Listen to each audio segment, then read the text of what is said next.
are you? Hi, I'm wonderful. How are you? I'm doing good, doing good.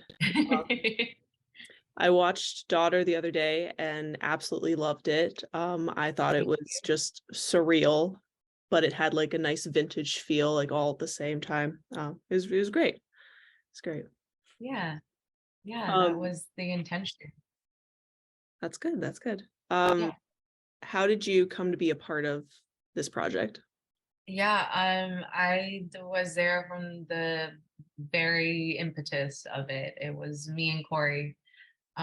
Just feeling a little frustrated, feeling a little stagnant with our ourselves creatively. We felt very limited with what we felt like we were allowed to do. Um, and we were just ready to go make something. We almost actually produced a short, just to be like, oh, let's just go make something for ourselves. We got a little bit of money, and then that didn't happen, or just was like timing wasn't right.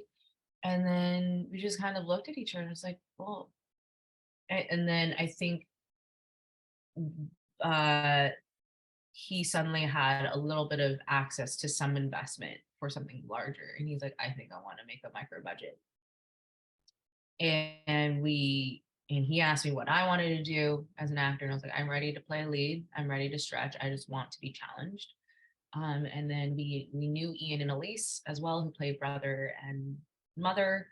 And we were like, well, we're all Vietnamese, it's kind of how we all connected. Let's do something where we're a family unit.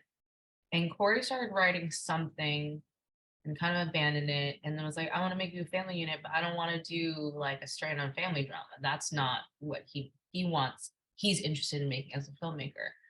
Hmm. And he doesn't want to do kitchen sink drama, which I think is amazing, and stuff I would love to work on. But he just was like, I just want to do something a little bit darker and weirder. So he went off and wrote a script. By summer of 2019, we sent first drafts off to Ian and Elise just to be like, do you want to do this? We would like you to be on it. They were in from the jump. So yeah, I've been there from the beginning. Um, and so it feels like a creative baby of sorts. That's awesome. How long had you known Corey before working together for this? About a year and a half. Okay. Yeah. But we were pretty close. So we it was very, I think, easy for him to write for me. Yeah. Nice. Like the other two, they had a couple meetings and calls where they gave him notes on what like any feedback of what they wanted. But for me, um, there wasn't much. And also for me, I didn't want to like put too much into it because I view my character as the audience surrogate. So I felt that my job as that character was to be more of a blank slate than anything, rather than trying to like um craft her to being a way that like I wanted her to see her. Yeah. Mm. Mhm. Um, when you first read the script, what do you remember what your first impression was? I was like, what is going on? I remember I've read Corey scripts before, and I love his writing. um I mean, all of us that had that first script, um and even like some of the producers that joined the project, they're like, I don't know why I like it, but I like it. And everybody was just so like, just even Corey's style of writing, like the it's not stage directions. I come from theater, so like I call them stage directions, but like, the actions and stuff like that. Um like just the way that he writes and describes stuff is just so like visceral that you just, when you're reading it, you can already kind of see what's happening. Um, so I was just, and I think a lot of us got the script and just like we read it front to back because he's just an incredible writer. And just being like, wait, this, somebody wrote this for me. Somebody wrote this for me and my friends. Like, what? You should live in this world. Like, what's going on? I don't. And then ending it and being like, wait, what? What happened? but then understanding that that's not really the point of the story, you know, it's supposed to be ambiguous, I feel like. Yeah. So with a story that is supposed to be a little bit more ambiguous, how would you describe it? Like, is there a way to describe it? Do you mean like the ending or just the Like film itself? the film itself. Yeah. Corey was heavily influenced by The Ethics of Ambiguity. So it's a collection of essays by Simone de Beauvoir, and it's a lot of her musings on um, freedom, systems of oppression, the different types of people that exist in those systems and how they function. Asking the questions like, are you really free if you don't try to impose freedom on other people or try to help other people be free?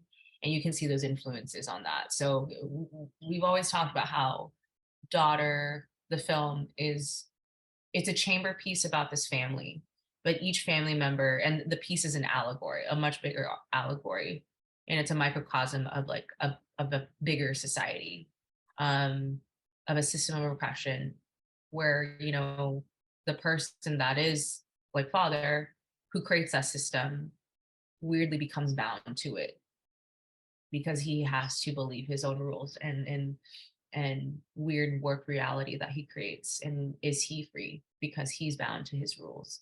My character is the one that kind of comes in and tries to impose that freedom. You see uh, a brother who just doesn't know any better, so doesn't question it. With the mother character, she represents, a person that doesn't really believe in the system or understands that it is all wrong, but just goes along with it because she doesn't feel like she has a choice. So yeah, so I think for us, it's more of like it is an allegory. And I think with the film itself is like, posing questions who I feel like going away from it, I like the conversations I'd love to hear is like people talking about like, who am I really? Or musing on as they leave, like, who am I really in that type of world? Because I think we all want to believe we are a specific person or a certain hero, but in reality, we're lot more complicated and like trying to see self yeah, and there's and engaging with what the metaphors and the allegories could represent, because I feel like that is really the purpose of why Corey wrote this. It wasn't to be like, oh, is there something wrong with this character at the end, like are they Mhm. um or like what happens to them, like was that the point to see what happened? I don't know. Like, or was it to just see how everything functions and works? Yeah. That's really interesting. That definitely adds a a complicated layer onto just the surface of the story. Mhm. That's really cool. Yeah. Um, your character is confined to a garage for probably the first half of the film. So Yeah. what was it like working in such a confined space, and did that pose any challenges? Um, yeah, I was just speaking about this. For me, it did get difficult. The last shot I did in the garage at all, it was almost my breaking point. I looked at Corey because we were actually reshooting a scene because this was on film. So there was a scene, and I think it was one of the very first scenes that we had to reshoot because the dailies came back and the film wasn't good. So we had to reshoot it. And I looked, I think my final one, and Corey knew me very well. So he knew how much to push me and what my boundaries were. But that last shot, I was like, this has to be the last one. I don't think I could do this again Oh wow. because I think the confining space adds to it, but it was more of like being in that mental and emotional headspace for days on end. And I also was, as a producer, just not getting sleep.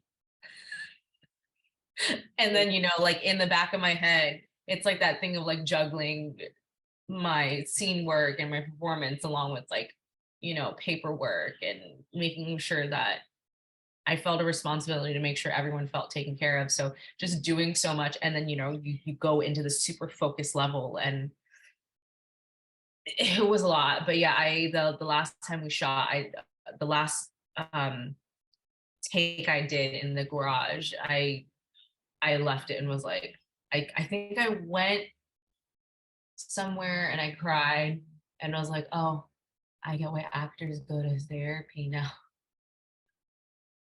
Because those things are, they stay with you.